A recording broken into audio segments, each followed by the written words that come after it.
Hola, ¿qué tal? Estamos, estamos de vuelta con otro video. Esta viene siendo la segunda parte de nuestro tema No te harás imagen. Esta viene siendo la parte 2 que habla sobre el segundo mandamiento.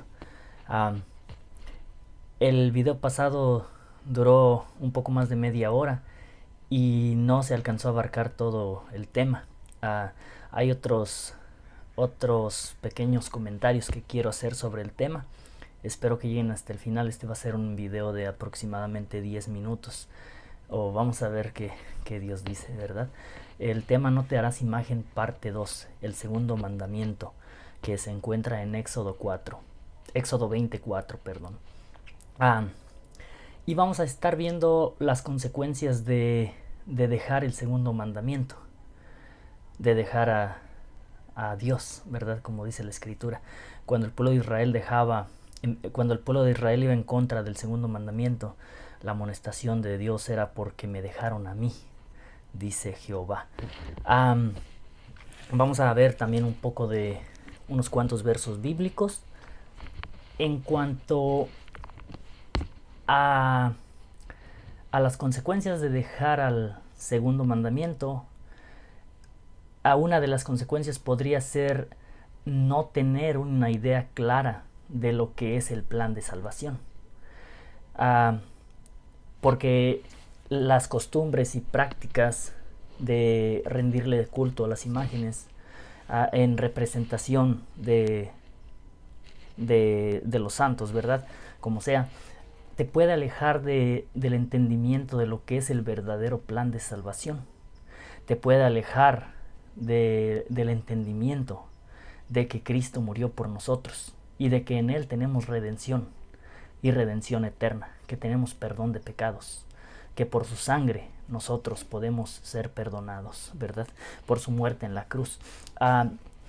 Mencioné en nuestro tema anterior que en Primera de Timoteo 2, verso 5, dice claramente que no hay otro mediador entre Dios y los hombres. Y siendo Jesucristo el único mediador entre Dios y los hombres, el abandono del segundo mandamiento, cuando una persona entra en este tipo de prácticas que van en contra de la voluntad divina, las personas están poniendo como mediadores entre Dios y los hombres a meros objetos de barro o meras pinturas hechas por hombres. Y en la mayoría de las ocasiones, o casi siempre, hechas por manos de pecadores, quizás a veces hasta más pecadores como que nosotros. Eso no lo sabemos, ¿verdad? Entonces el abandono de este mandamiento sí nos lleva a no tener a Jesucristo como el único mediador entre Dios y los hombres, a poner a meros objetos hechos de barro, hechos de oro o de plata que para nada sirven, ¿verdad? Nos lleva a olvidarnos de lo que dice Hechos 4:12, que no tenemos, que no ha sido dado a los hombres bajo el cielo otro nombre en el que podamos ser salvos, y es Jesucristo, ¿verdad? Él es el que puede atender a nuestras necesidades. A Él es a quien tú puedes clamar en los momentos de necesidad y angustia. O que no dice la Escritura, clama a mí y yo te responderé y te enseñaré cosas ocultas que tú no conoces. También otra de las consecuencias puede ser que las personas se olvidan de Dios, como dije ya, en los momentos de necesidad o en los momentos de prosperidad, ¿verdad? ¿Por qué en los momentos de necesidad? Cuando tú pones una imagen de por medio para que, aun aunque sea como dije anteriormente, en representación de alguien que supuestamente está en el cielo, ya veremos algún día el tema del estado de los muertos para ver que no realmente están en el cielo. Pero tú estás poniendo entre Dios y tú el que verdaderamente te puede sanar, que es Dios. Estás poniendo como mediador a una mera imagen de barro, que para nada escucha y que para nada oye, ¿verdad? Que no puede actuar en favor de ti. Y de esa manera estás olvidándote del Creador. Estás olvidándote del que hizo los mundos con su poder, de aquel que le dio vida a todo lo que tú puedes ver, del Todopoderoso. Te estás olvidando del que realmente te puede asistir en un momento de enfermedad. ¿Por qué no ir directamente a Él cuando Él así nos lo ha indicado en su palabra, ¿verdad? En las Santas Escrituras. Y en los momentos de prosperidad puedes caer en el error de atribuirle tu prosperidad a lo mismo, a la piedra o al leño, cuando tu prosperidad viene de Dios, cuando Dios es el que quita reyes y pone reyes. Dios es el que te ha prosperado quizás en tu vida, en tu economía, te ha prosperado en tu salud, te ha guardado de los accidentes, te ha guardado de las enfermedades, y tú le estás dando los méritos al leño o a la piedra. Entonces realmente te estás olvidando de Dios. Al olvidarte del segundo mandamiento, caes en el error de olvidarte de Dios y atribuirle a la piedra o al palo lo que Dios ha hecho por ti, ¿verdad? Si bien es cierto que muchas personas prosperan, no es la mayor bendición del hombre. La mayor bendición que el hombre puede recibir es ser salvo en la persona de Jesucristo, ser salvo por los méritos de Jesucristo. Ese es el mayor regalo, la mayor prosperidad que una persona puede recibir. No es el dinero, no es los bienes materiales. El mayor favor del cielo es ser salvos en la persona de Jesucristo. Y eso pasó hace 2000 años, cuando Jesús, colgando en la cruz, entregó su vida por nosotros. Es así como Él nos salva. Y todo aquel que viene a Él, dice la Escritura, no le echo fuera. Venid a mí y seréis salvos, dice la Escritura. Otro de las consecuencias es deshonrar a Dios. Se deshonra a Dios gravemente al olvidarse de este mandamiento. Se deshonra a Dios deshonrando su santa ley.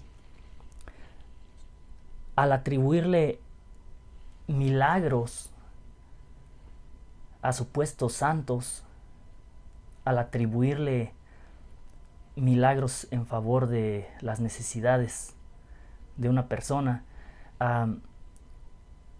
causa también el desagrado de Dios, causa los celos de Dios, como dice efectivamente el segundo mandamiento en Éxodo capítulo 20, verso 4, ¿verdad? Se le atribuyen estos milagros a la piedra o al palo, cuando es solamente Dios el que está actuando en favor de las necesidades de la persona. Porque también dice la Escritura en Mateo capítulo 6, ¿verdad? Dice que Dios sabe nuestras necesidades antes de que se las pidamos. No así con la piedra o el palo, ¿verdad? Que para nada pueden oírte.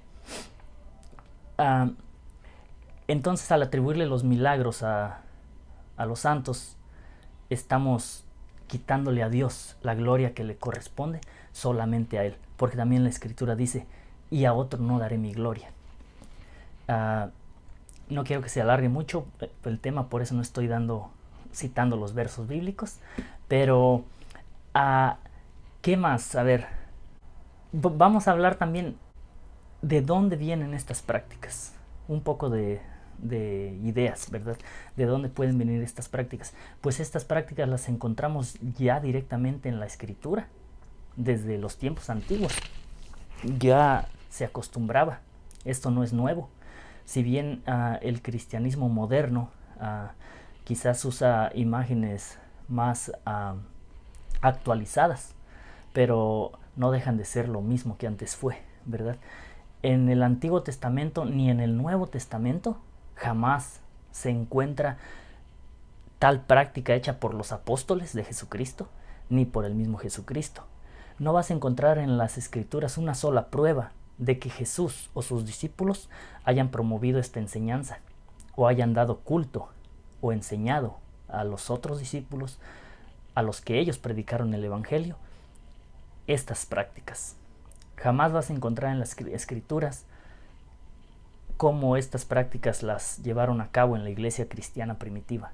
Al contrario, vas a encontrar que se les condenaron En el libro de Hechos capítulo 17 vemos cómo Pablo nos dice que no hemos de comparar la divinidad a semejanza de oro, plata o figura de hombre, nada.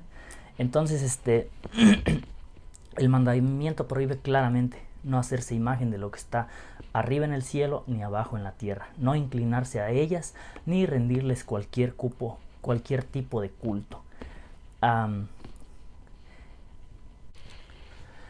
Entonces, estas prácticas, este tipo de idolatría, tiene sus orígenes desde la antigüedad.